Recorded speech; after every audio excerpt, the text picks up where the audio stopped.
start question number 4. That's what. So we need to decide the convergence or divergence of this series, right?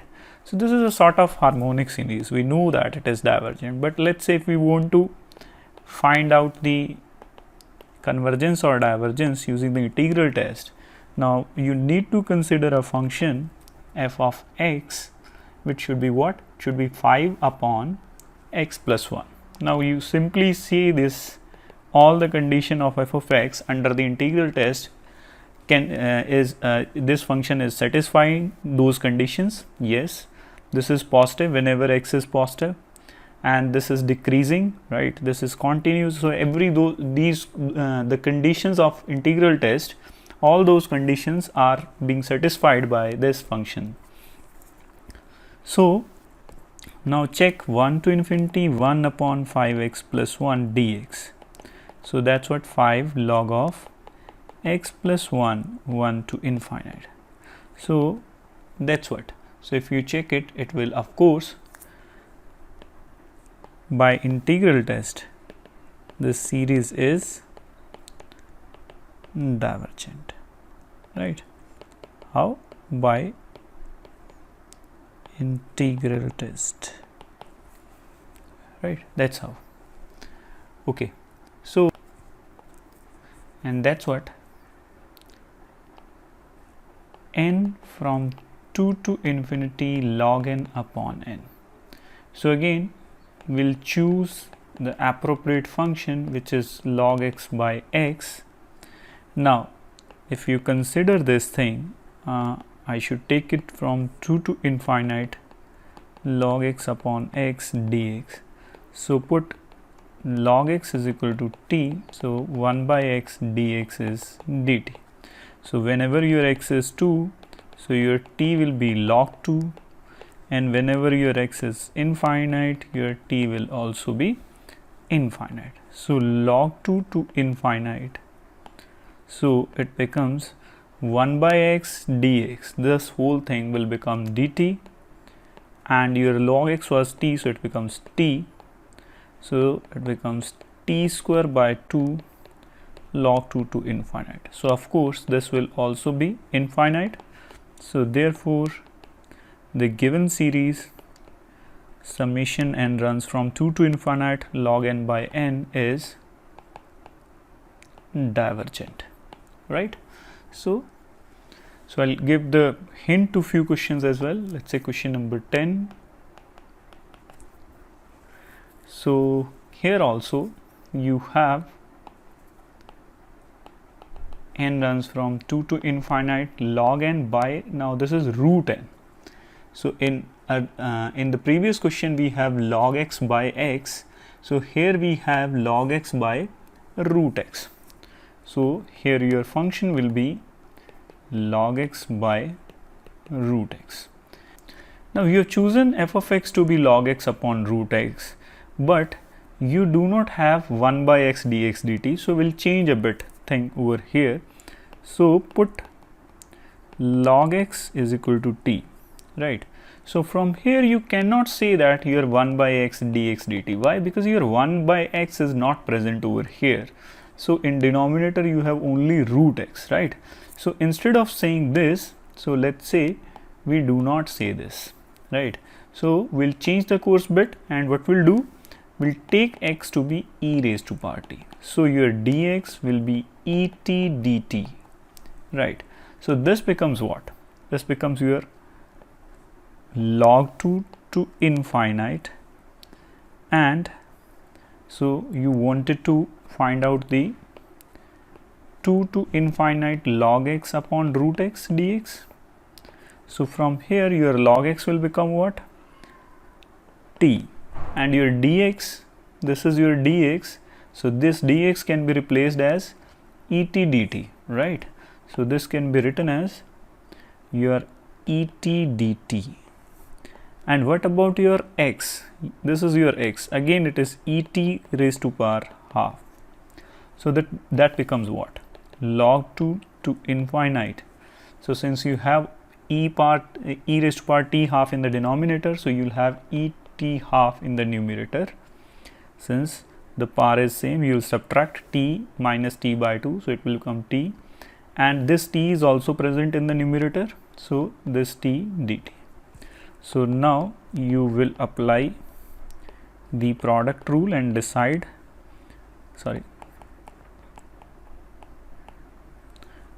so now you will apply the product rule or the Eilert rule to this integral and decides the convergence and divergence of this thing.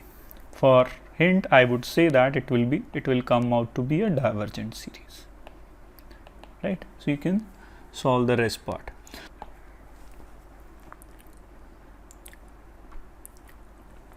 So let's say question number 11. No, 11 is pretty much easy.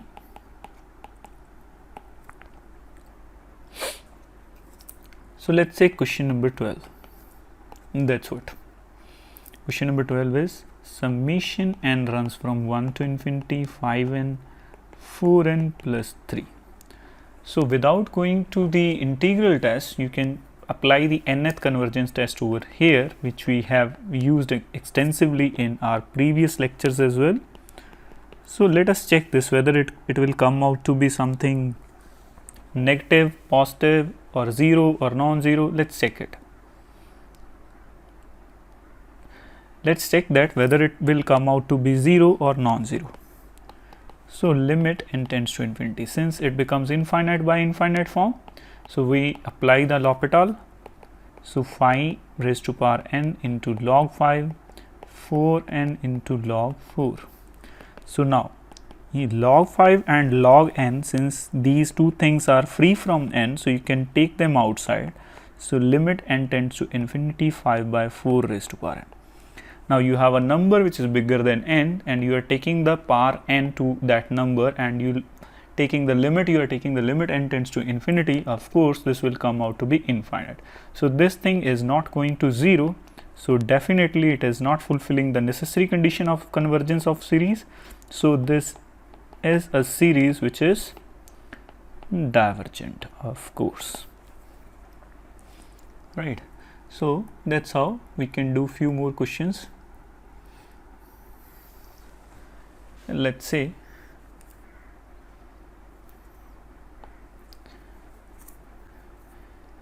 question number 22.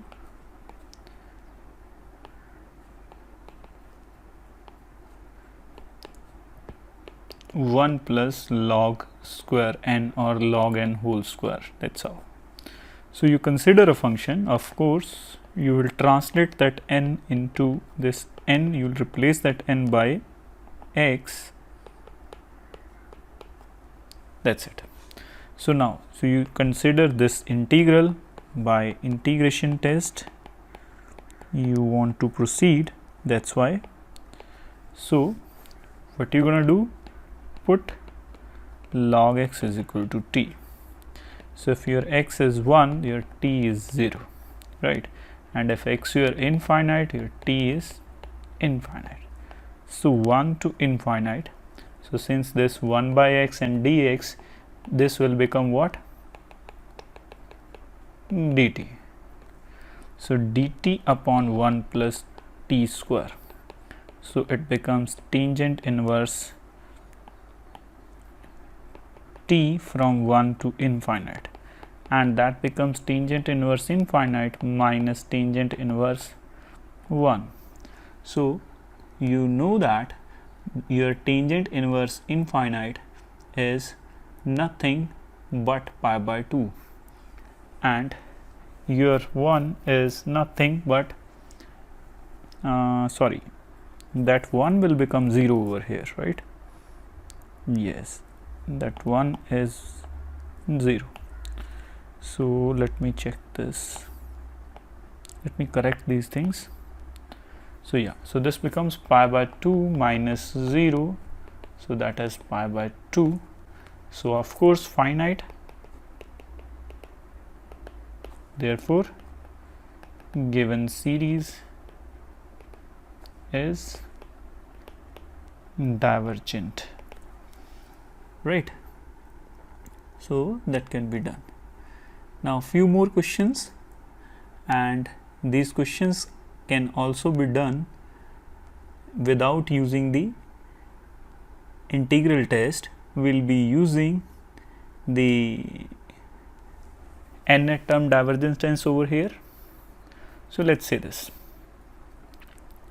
question number 24. So you have limit summation n runs from 1 to infinite n tangent inverse n tangent 1 by n. So let us check the necessary condition for this. That means this, right? So now what do? You put 1 by n is equal to y. So if your n goes to infinite, your y will goes to 0. So your expression will become y goes to 0, this becomes 1 by y, and this becomes y. So now this will become what? If you see it, this becomes tangent y by y, and which is nothing but 1. So it is not going to a 0, right? So it is not fulfilling the necessary condition. So therefore by nth term divergent test, summation n runs from 1 to infinity n tangent 1 by n is divergent, right? That's what we wanted to prove. Okay, so let us move forward and do few more questions along the same lines. And okay, so let's say this.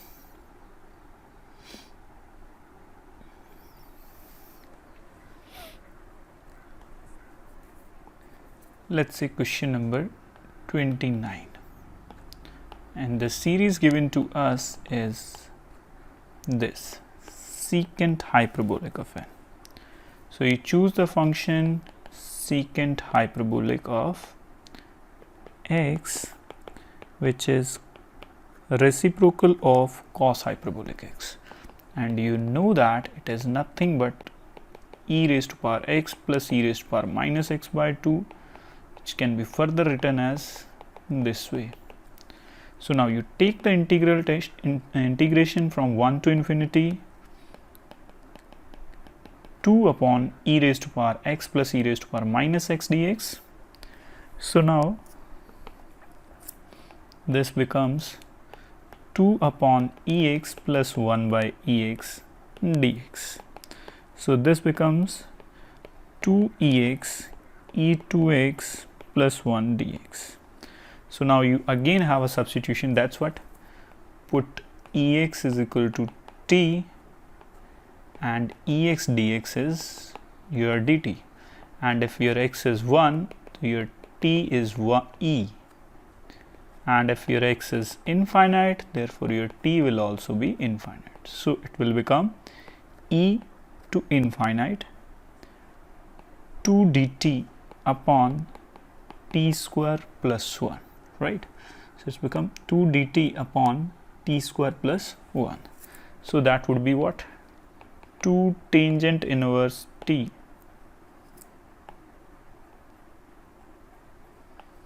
So that would be what?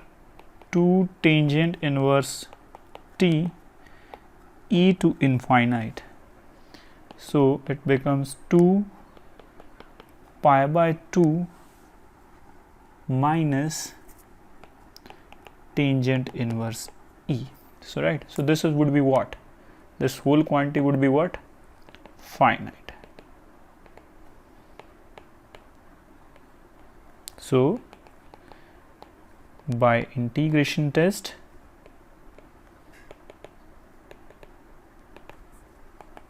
right,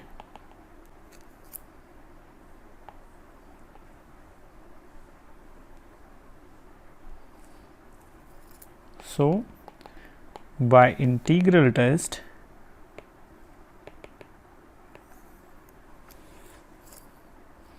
the series n runs from 1 to infinity, secant hyperbolic of n is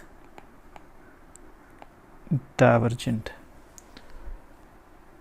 Say question number 37. The statement is bit bigger and we call it as Cauchy's condensation test. So the Cauchy's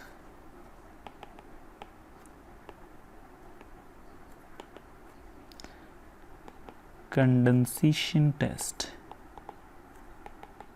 And what is it? The Cauchy's condensation test states that let An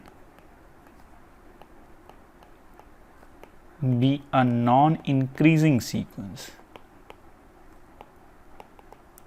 Non-increasing sequence, that is, your An is greater than or equal to An plus 1 for all n, right?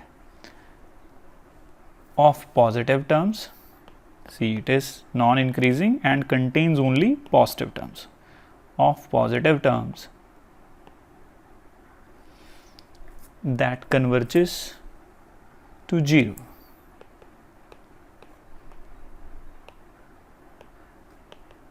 To 0. Then summation An converges if and only if summation 2n and a in place of n will replace that index by 2n converges. So in other words, I want to say that if you have a sequence An which has these qualities, what it should be non-increasing, it should have positive terms, and it should converge to 0, right? So this sequence have these three qualities, right? So mark these three qualities. That should be a sequence which is non-increasing, positive terms, and converges to 0.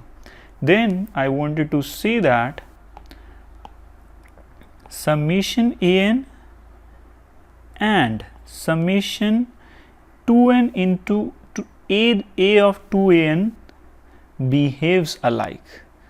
That means it is convergent only if it is convergent. So that's how the test works. So let's take an example of this. So we know that we have a sequence 1 by n, right? So it has three qualities. One, non-increasing, right? It cannot increase, it is actually a decreasing. Second, it's of all terms having greater than or equal to 0, right? Of all positive terms. So let me write it more properly. It's positive term, and it has a third quality that it will converge to 0 as n tends to infinity. Now what can you say about this? You know that it is what is divergent, right? It is harmonic series and it is divergent. And what can you say about this? If you multiply it by 2 by n and if you replace n also by 2 raised to power n, so you can cancel each other, you are left with summation 1, and summation 1 is also nothing but infinite additions of 1s, which is also what? Infinite. So this is also what is divergent. So you see that these two are behaving alike. So this is something which we call it as Cauchy's condensation test. Now we're going to do the example on the basis of Cauchy's condensation test. Now what does this test say to us? So the implementation of this test will be in question number 38. So I'll do the first part of question number 38 and I'll leave the second part for your practice.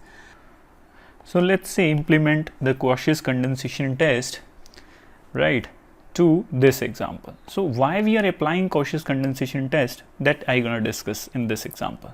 So example is we need to test this thing, we need to show that this is divergent, but we will apply the Cauchy's condensation test.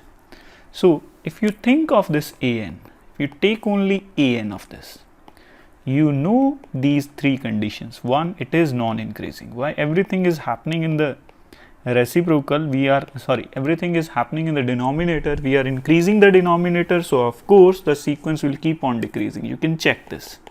Secondly, of course, it is positive, right? Every time all the element of this are positive, all those terms of sequence are positive. And if you take limit n tends to infinity, 1 by n log n, that is also equal to 0. So this is satisfying all these three properties.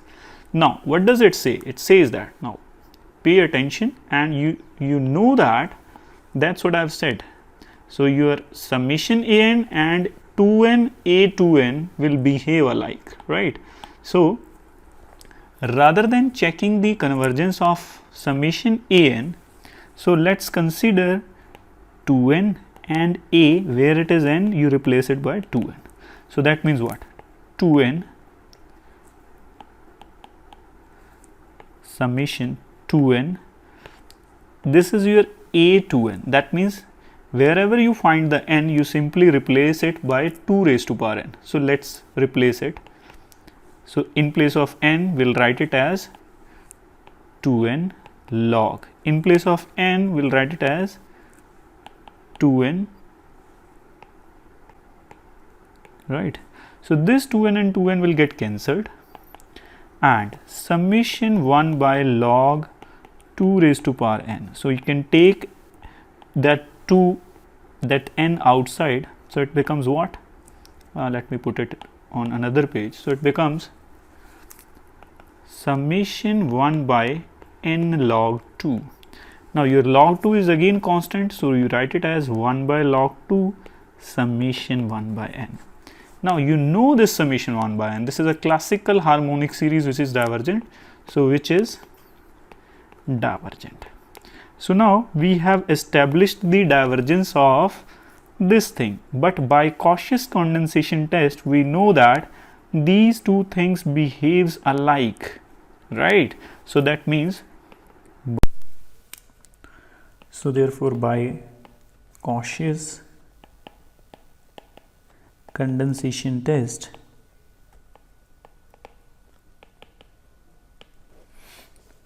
we know that summation an and summation 2 raised to power n, and in place of index of an 2 raised to power n, behaves alike.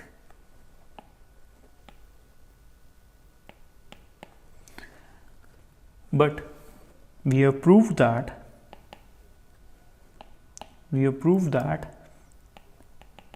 since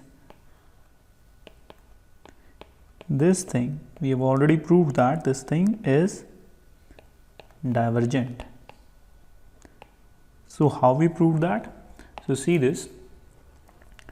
So we started from this thing, and from this thing we have made this thing, and from here we reached over here, and we reached finally at a harmonic series which we know that is divergent, right? So this is divergent, we have already proved. So by Cauchy's condensation sets, therefore given series, which is given series is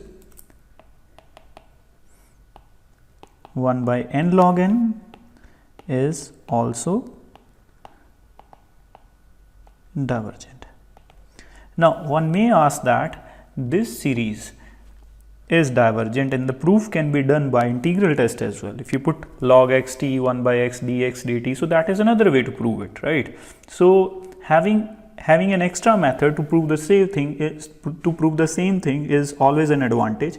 And specifically if you are asked to get the answer only by using the Cauchy's condensation test, then of course you are bound to apply the Cauchy's condensation test, right?